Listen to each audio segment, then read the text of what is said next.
이런 주제로 말씀 받겠습니다. 오늘 말씀은 디모데가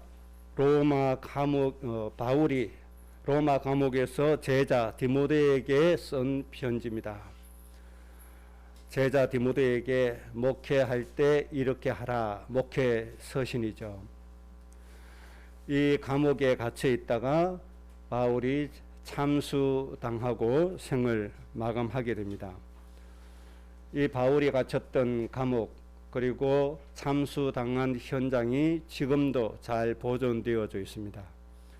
감옥에 들어가기 전에 무릎 꿇려서 끌고 들어가는데 그 길도 일부분 현재 로마 정부에서 보존하고 있습니다. 그때에 바울이 당했던 그 고난, 고통, 그 현장이 지금도 그대로 있는 거죠. 가능하면 여러분이 한번 그 현장 여행 삼아 다녀보시는 것도 참 인생에 큰 도움이 되겠다, 그런 생각이 듭니다. 지금부터 참 바울의 현장, 바울의 삶, 바울이 받았던 그 응답, 그 소원으로 담고 지금부터 좀 준비하시기 바랍니다. 경제도 좀 준비하시고 마음의 여유도 좀 준비하시고 이 땅에 살면서 귀한 현장 보는 것도 참 큰 응답이라고 생각이 되어집니다.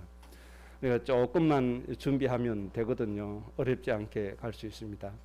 그래서 이 땅에 사는 동안에 사도 바울처럼 귀한 인생을 살다가 하나님 앞에 가는 것이 참 복된 일이 아니겠나 생각이 되어집니다. 먼저 오늘 말씀 듣기 전에 바울이 누렸던 하나님의 권세 능력, 이것을 우리가 비밀로 먼저 가져야 됩니다. 바울이 어떻게 그 엄청난 고통과 고난을 이길 수 있었는가 하는 그 비밀, 우리가 가지고 살아야 되죠. 바울이 누렸던 하나님의 그 응답을 우리가 누릴 수 있다면 이 세상에 문제될 것 아무것도 없습니다. 지구가 망한다고 해도 우리에게는 문제가 되지 않습니다. 당장 전쟁이 터진다 해도 우리에게 문제가 되지 않습니다. 그래서 우리에게 진짜 필요한 것은 바울이 누렸던 그 복음, 하나님의 자녀의 신분과 권세, 이것을 내가 어떻게 누리느냐, 여기에 모든 것이 달려있다, 그렇게 봐야 되죠. 그러면 바울이 어떻게 하나님을 그렇게 잘 누렸죠? 바울의 신앙 고백은 다른 게 없습니다. 예수님 믿으면 하나님 자녀가 된다. 하나님 자녀 되는 순간에 죄와 저주와 사망의 법에서 영원히 해방되어진다. 죄 때문에 오는 결과는 전혀 우리와 상관이 없다. 우리에게 올 수도 없다. 재앙이 올 수 없고 저주가 우리에게 올 수가 없다. 예수님 안에 있는 생명의 성령의 법이 우리를 영원히 해방시켜 버리기 때문에 이 세상에 있는 그 어떤 고통도 저주도 재앙도 우리에게 올 수가 없다. 바울의 고백입니다. 이 믿음을 가진 겁니다. 이 믿음이 여러분의 믿음 되시기 바랍니다. 하나님이 예수님 영접하는 순간에 우리에게 하나님의 영을 주셨는데 이 영 때문에 우리가 뭐가 됐죠? 하나님의 양자의 영을 받았다. 하나님의 양자의 영을 받았다. 하나님의 양자의 영을 받았기 때문에 우리가 어떤 신분이 됐죠? 하나님의 모든 것을 상속받을 수 있는 사람이 됐다. 상속자다. 그렇게 바울이 깨닫고 믿게 된 겁니다. 이 사실 하나만 믿어도 하나님의 권세, 능력, 평화, 세상을 이길 수 있는 힘, 내 것으로 누리게 될 줄로 믿습니다. 바울이 또 깨달았습니다. 하나님이 예수님을 우리에게 주실 때 예수님과 함께 하나님의 모든 것을 우리에게 다 주셨다. 그렇게 깨달았습니다. 그 고백을 했습니다. 하나님이 우리를 위해 주시는데 우리를 이길 자가 누구인가? 우리를 대적할 만한 사람은 이 세상에 절대로 존재할 수가 없다. 그래서 하나님의 사랑으로 말미암아 우리가 어떻게 이기죠?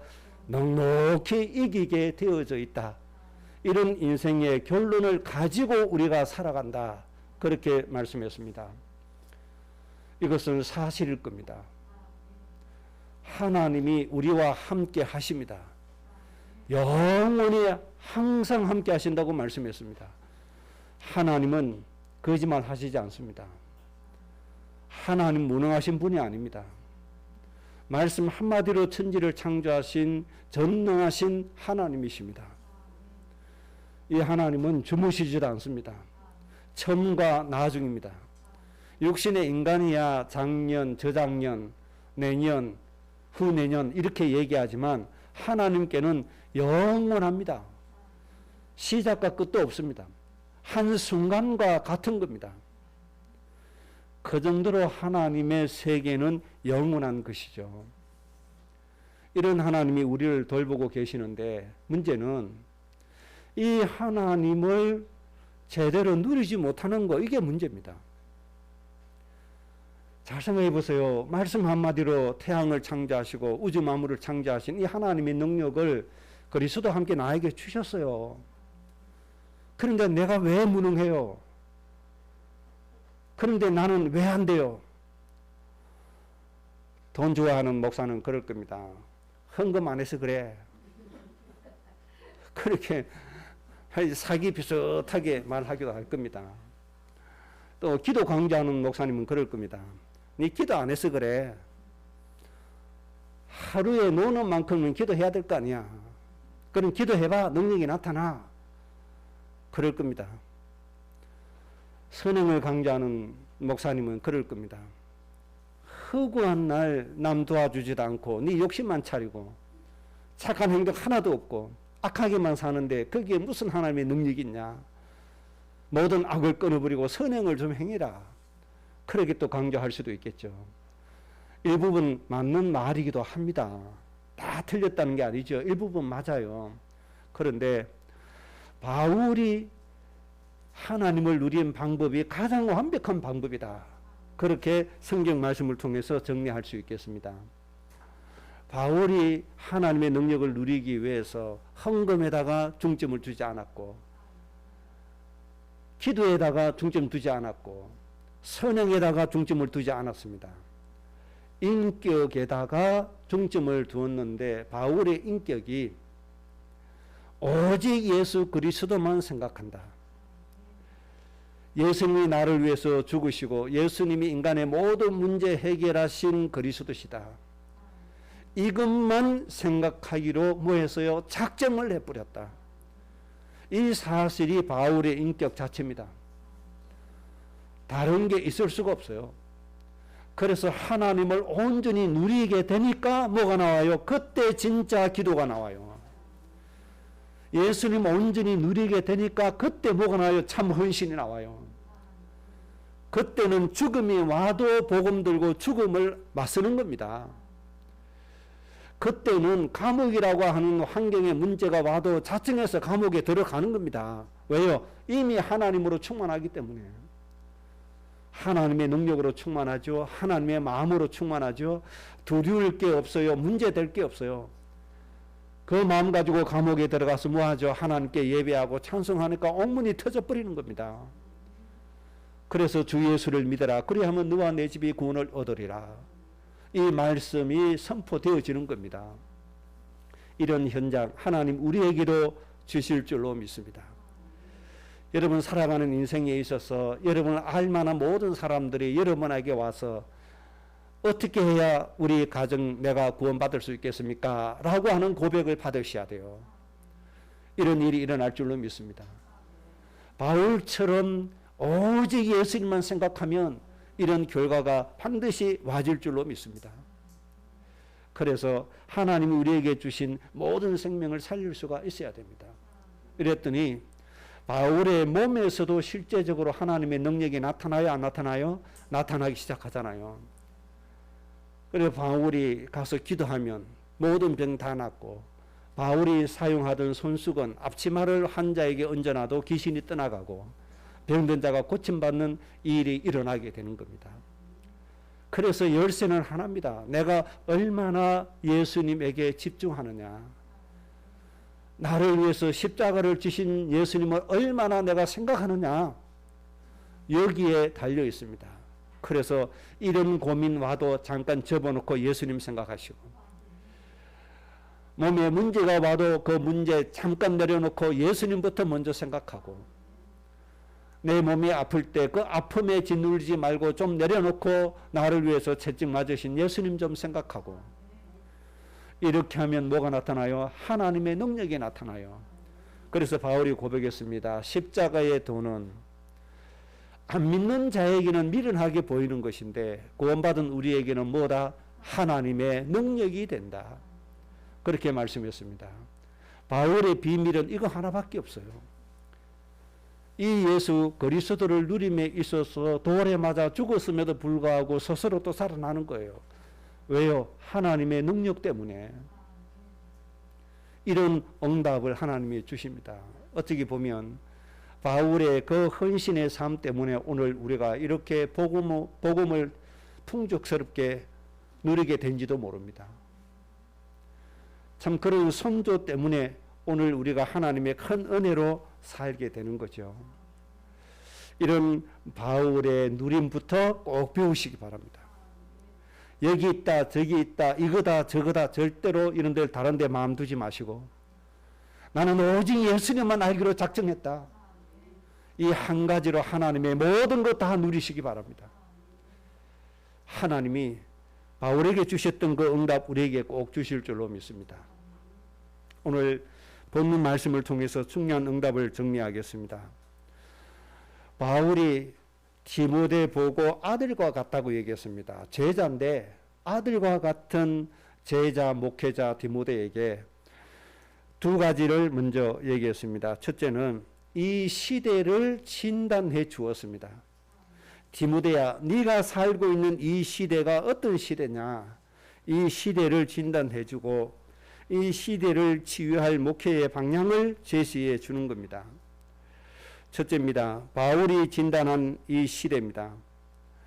첫째는 이 시대 사람들의 특징이 뭔가 하니까 바른 교훈을 받지 않는다.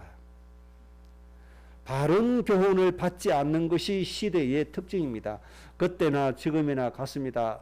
2000년 전에 이스라엘 백성들과 같습니다. 광야에서 모세가 외치는 하나님의 그 가나안 땅의 응답은 관심도 없습니다. 정말 바른 교훈은 받지 않아요.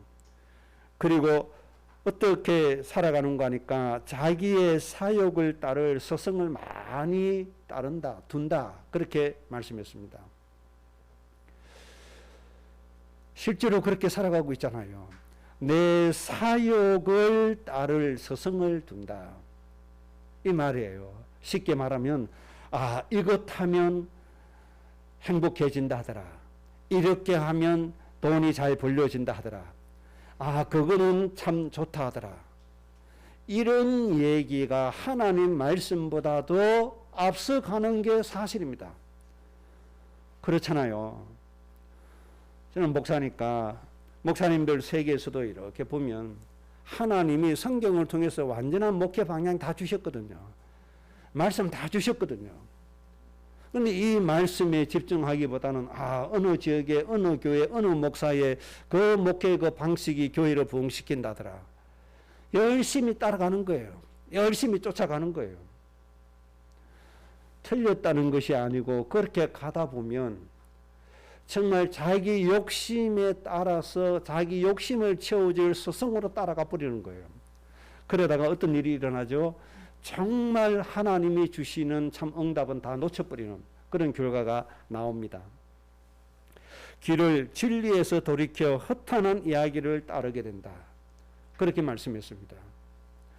하나님이 정말 우리 가정 개인에게 주신 말씀은 덮어놓고 이거 좋다 하더라 저거 좋다 하더라. 인터넷에서 여기 좋다더라 저기 참 좋다더라. 이리 갔다 저리 갔다 방황하면서 살아가는 게 오늘날 세상입니다. 정말 우리를 위해서 나를 위해서 눈물로 기도하는 그 메신저의 그 말씀은 덮어놓고 나를 위해서 기도 하나도 하지 않는 그 듣기 좋은 말 한다고 거기 가서 헤매고 다니고 이렇게 하면 그 인생이 뭐가 되겠습니까? 자기 사욕을 쫓아가는 스승 만드는 것밖에 안 됩니다. 임신은 듣기 좋다고 해도 내 영과는 상관이 없는 거예요. 임신은 귀가 즐겁다고 해도 내 인생과는 상관이 없고 하나님의 응답의 인도와는 상관이 없는 겁니다. 그렇게 10년, 20년, 30년 살았다. 그럼 나중에 인생이 뭐가 되겠습니까? 솔로몬처럼 너무나 인생이 허무하다. 그렇게 되어질 겁니다. 자, 그러면 여기에서 우리가 하나 또 생각해 볼 것이 있는데, 여러분 많은 사람들의 메시지를 들어보세요. 한 가지 특징이 있습니다. 자기가 하는 메시지만 제일 성경적이고 제일 옳다. 저부터도 그럽니다. 맞잖아요. 메신저들이 처음부터 다릅니다.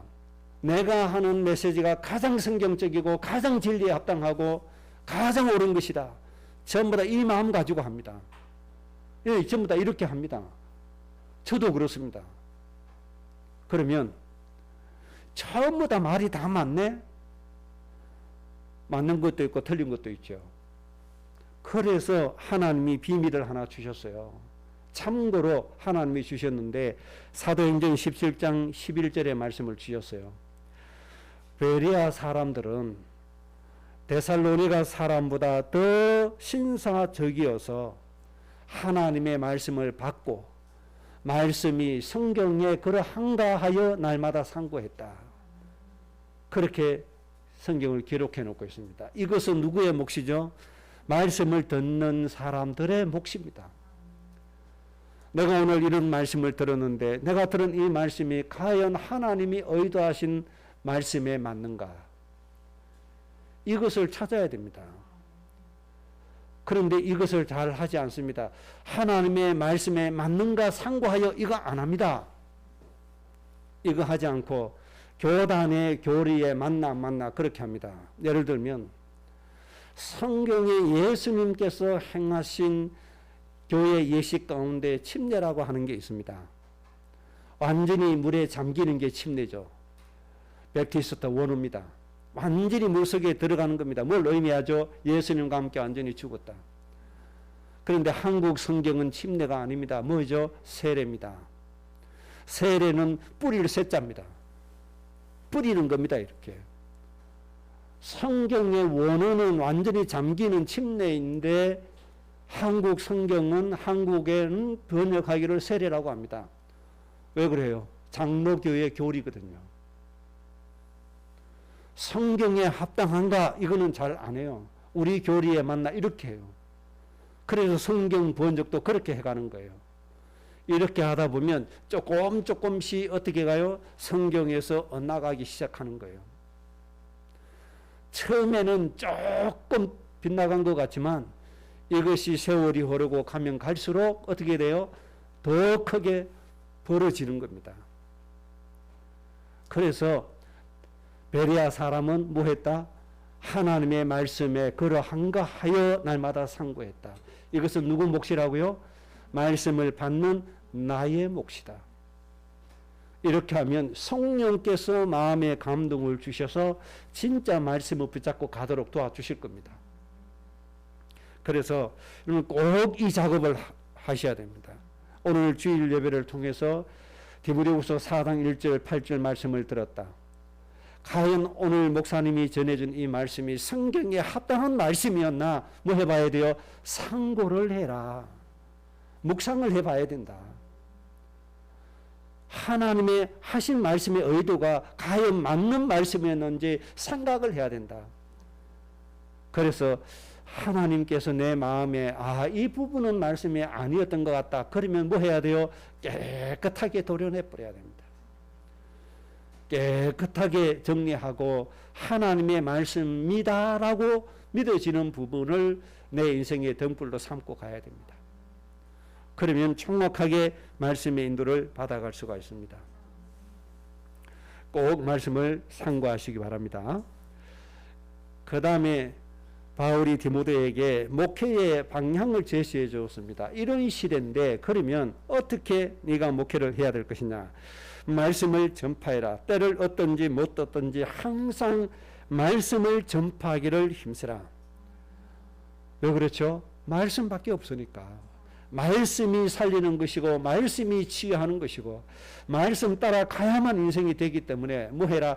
오직 말씀을 전파하기를 힘써라. 하나님 의도하신 하나님의 말씀 전파하기를 힘써라.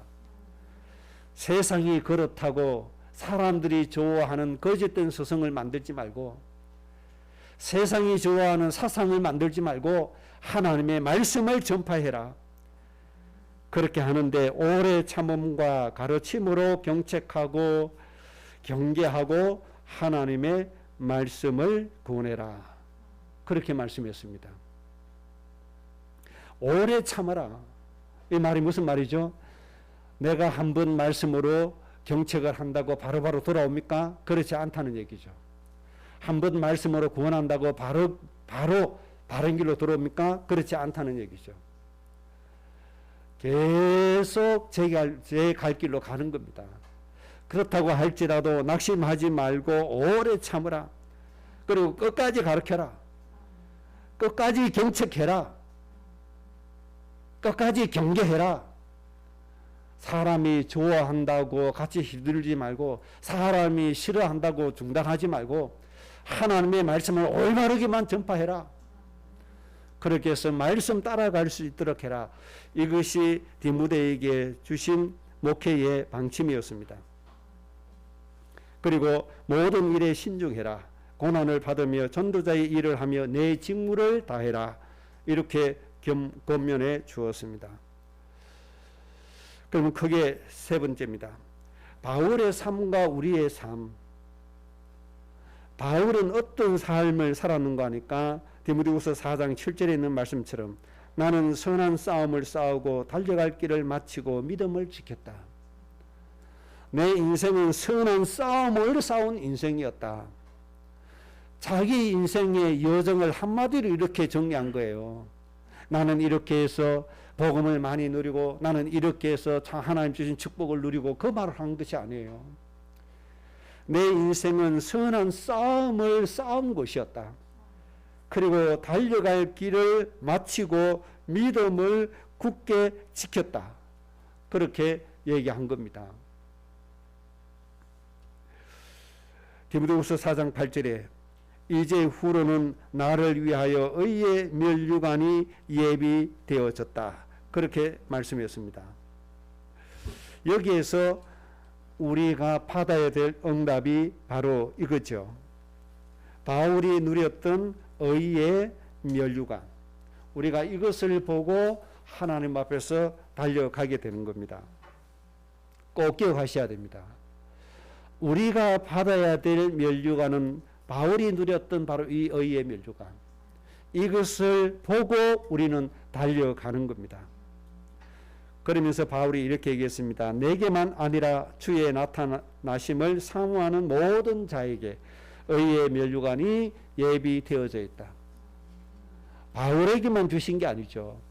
주님을 사모하는 모든 사람 위에서 하나님이 의의 면류관을 예비해 놨다. 이것이 바울 자기 인생을 한마디로 정리한 게 전부 다입니다. 나는 선한 싸움을 싸웠다. 내가 달려갈 길을 이제 다 왔다. 하나님 앞에 예물을 드리는 것처럼 나는 이제 내 생을 마감한다. 이렇게 하고 로마 감옥에서 참수당하고 생을 마감하게 됐죠. 바울이 보았던 이 의의 면류관, 이 의의 면류관 보고 달려온 바울의 그 삶의 결과로 오늘날 전 세계에 복음 누리는 하나님의 자녀들이 많이 생기게 된 겁니다. 그러면 이제 이 말씀을 나의 삶을 위해서 적용을 하고 정리를 좀 해야 되겠습니다. 먼저 여러분의 인생을 좀 가치 있게 만드셔야 됩니다. 여러분의 인생을 아주 가치 있게 만들어야 되는데 야고보서 4장 14절에 이렇게 말씀했죠. 내일 일을 너희가 알지 못하는도다. 너희 생명이 무엇이냐? 너희는 잠깐 보이다가 없어지는 안개니라. 그렇게 말씀했습니다. 너희의 강건한 80, 100세 시대의 그 육체의 생명이 도대체 뭐냐? 한마디로 정리하면 잠깐 보이다가 없어지는 뭐다? 안개니라. 이렇게 정리했습니다. 정말 그렇잖아요. 하나님 편에서 보면 그래요. 천국이라고 하는 영원한 우리 처소를 놓고 보면 이 땅에서의 인생이 그런 거예요. 이 안개는 하루 이상 지속하지를 못합니다. 바람이 불면 밀려갑니다. 해가 뜨면 밀려가고 흔적도 없이 사라집니다. 24시간 지속되는 법이 없습니다. 우리 육신의 생명이 이 안개와 같다는 거예요. 이런 인생을 아주 우리는 가치 있게 만들어 가야 됩니다. 먹고 놀고 자고, 또 일어나서 먹고 놀고 자고, 또 일어나서 먹고 놀고 자고, 또 일어나서 먹고 놀고 자고, 배 아프니까 화장실 가고, 목마르니까 물 마시고, 심심하니까 탁구 한번 치고 당구 한번 치고 낚시 한번 하고. 이게 인생입니까? 이게 인생이 아닙니다. 하나님이 인생을 주실 때는 하나님의 기업으로 주신 겁니다. 하나님의 기업의 핵심의 내용이 복의 근원입니다. 너로 말미암아 모든 민족이 복을 받을 것이다. 먼저 여러분을 통해서 가문을 복되게 할 것이고, 여러분이 먼저 불려서서 지역과 모든 민족을 살리시는 하나님의 기업으로 여러분의 인생을 세웠다고 하는 사실입니다. 이것을 꼭 기억하시면 돼요. 그래서 내 인생을 가치 있게 만드는 방법이 뭐겠습니까? 다른 거 없습니다. 하나님이 나에게 주신 그 사명은 죽어가는 생명을 살리는데 인생의 힘을 좀 드리라는 겁니다. 내 인생의 일부분을 좀 드리라는 겁니다. 그런데 이 인생의 일부분을 드리는 거 어렵지 않습니다.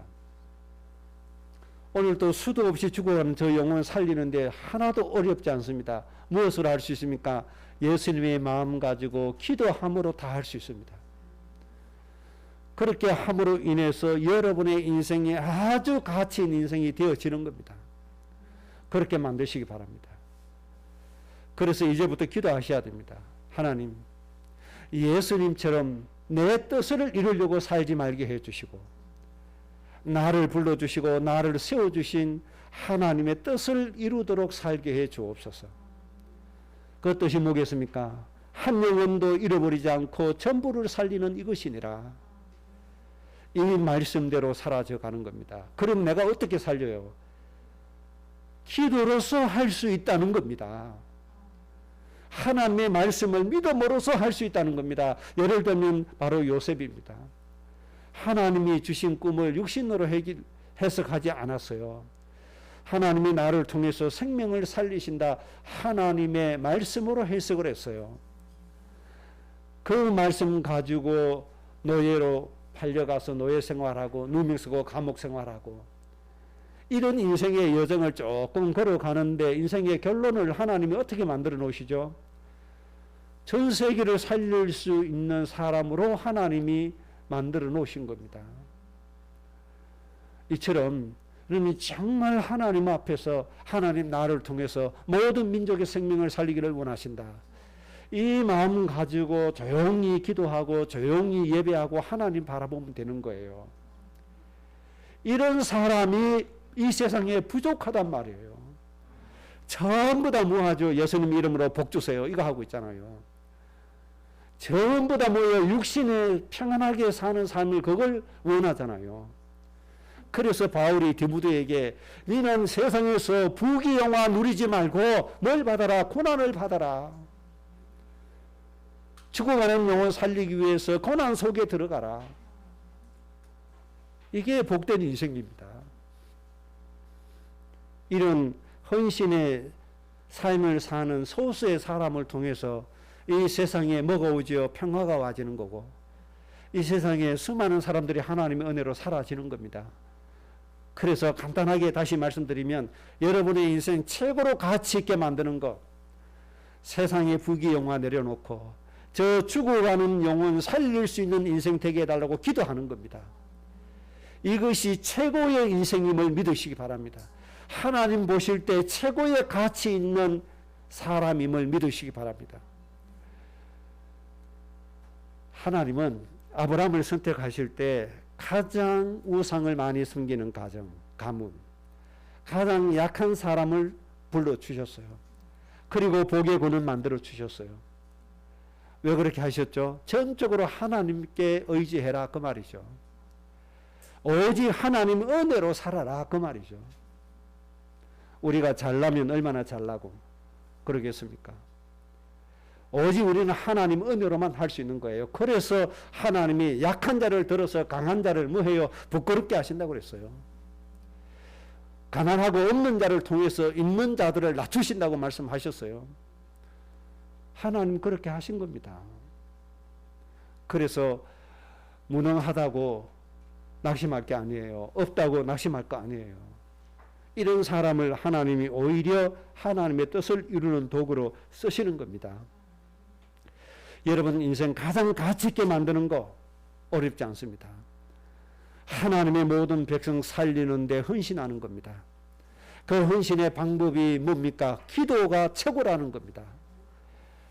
저 죽어가는 영혼 가슴에 안고 기도부터 시작하세요. 하나님 어떻게 하면 저 영혼을 살릴 수 있을까요?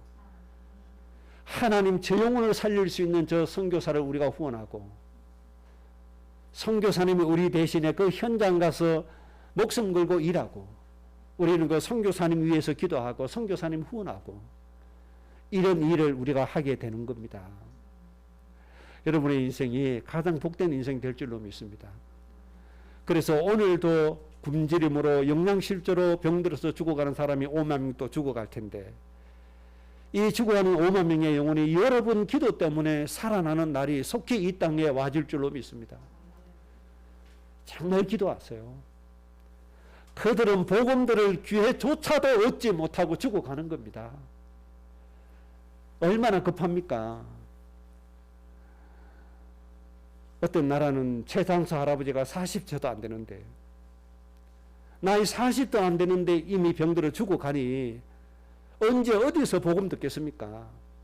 그 지역에 우리가 선교사를 파송하고 그 선교사님이 마음껏 일할 수 있도록 우리가 도와주고 우리가 또 그 현장 넣고 기도하고 그러는 가운데 세상을 통치할 수 있는 후대를 우리 가정 가문 가운데 하나님 세워주실 것이고 이런 일들을 통해서 하나님 나라 이 땅에 이루어지는 겁니다. 여기에 쓰임받는 여러분 되셔야 돼요. 그래서 이 기도를 한다면 세상에서 가장 중요하고 가치 있는 사람이 바로 여러분입니다.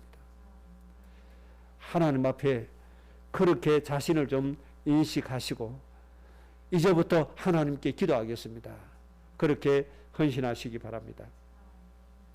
그 다음에 나의 삶을 위해서 경제라고 하는 이 부분의 응답을 잘 받아야 됩니다. 경제와 나의 삶을 도대체 어떻게 해야 될 것이냐. 잠언 14장 24절에 이렇게 말씀했습니다. 지혜로운 자의 재물은 그의 면류관이요 미련한 자의 소유는 다만 미련한 것이니라. 그렇게 얘기했습니다. 경제와 우리의 삶이 뭐가 되게 만들어야 돼요? 경제가 우리의 면류관이 되게 만들어야 돼요. 그러려고 하니까 우리 경제를 어떻게 써야 돼요? 생명을 살리는 데 투자하는 겁니다. 이것이 바로 우리의 뭐가 돼요? 면류관이 되어지는 겁니다. 얼마 전에 뉴스에 나오대요. 카카오의 회장이 자기의 재산 반을 사회에 기부하겠다. 그렇게 발표를 했죠. 그 돈이 5조 원이 된다고 해요. 아마 재산이 10조 원 정도 되나 보죠. 10조 원 재산 중에서 5조 원을 사회에 기증하겠다고. 뭐 하겠다는 거죠? 아무리 선진국이라도 해도 죽어가는 사람이 있잖아요. 이런 곳을 위해서 자기 재산을 내놓겠다는 거예요. 이런 것들이 뭐가 되는 거죠? 바로 면류관이 되는 겁니다. 미국의 록펠러 재단이 많은 돈을 들여서 교회 짓고 병원 짓고 학교를 지어서 후대를 양성하죠. 이런 일들이 세상에 필요해야 하네요. 필요합니다. 선교사님들이 우리나라에 처음 들어와서 학교를 세우지 않았다면 우리나라는요, 문명에서 벗어날 수가 없는 거예요.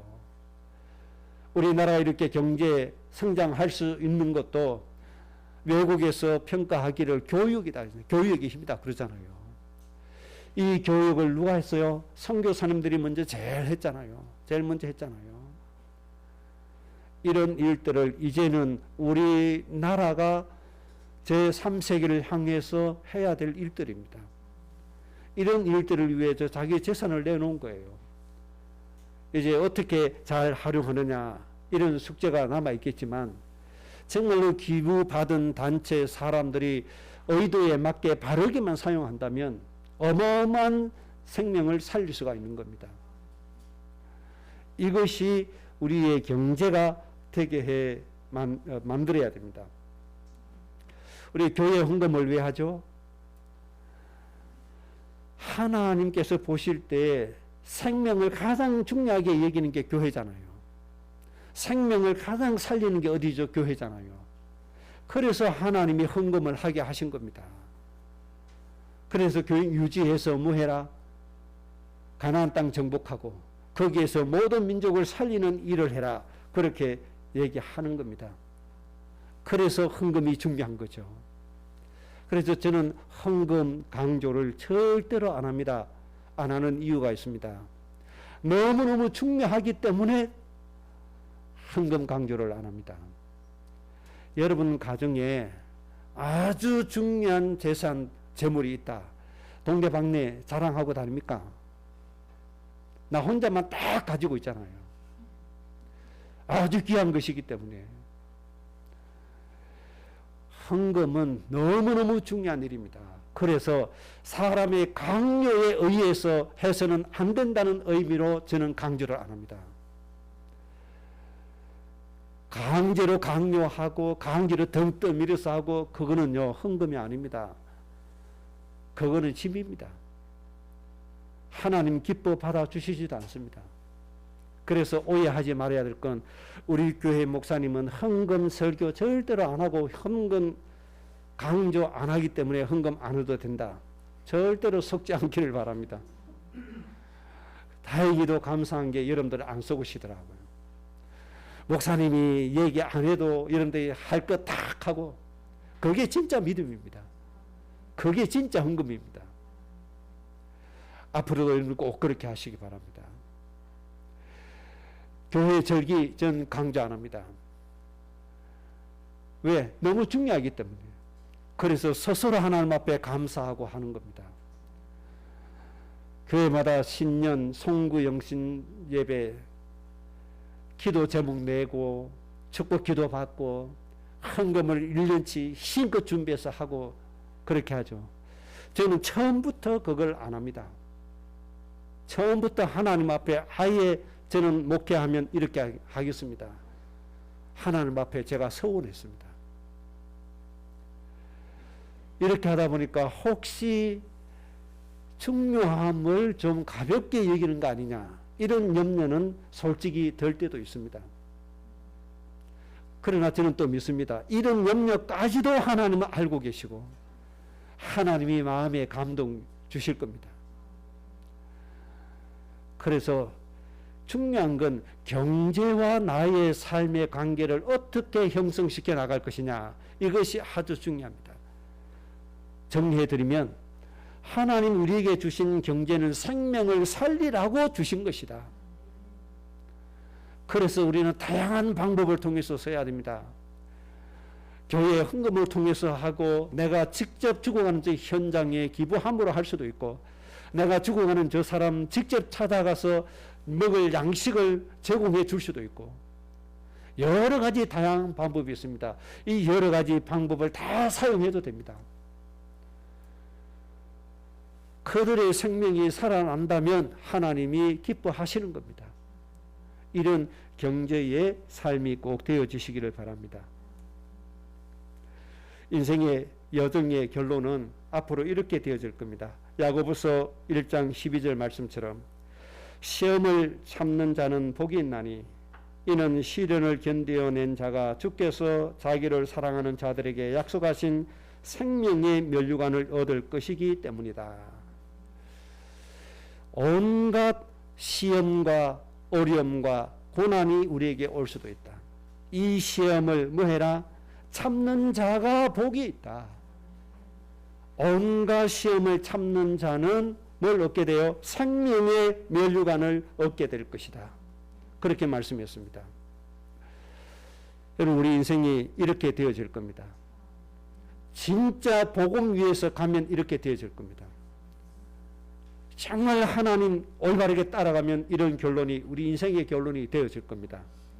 시험을 참아야만 되는 그런 결과가 와지게 될 겁니다.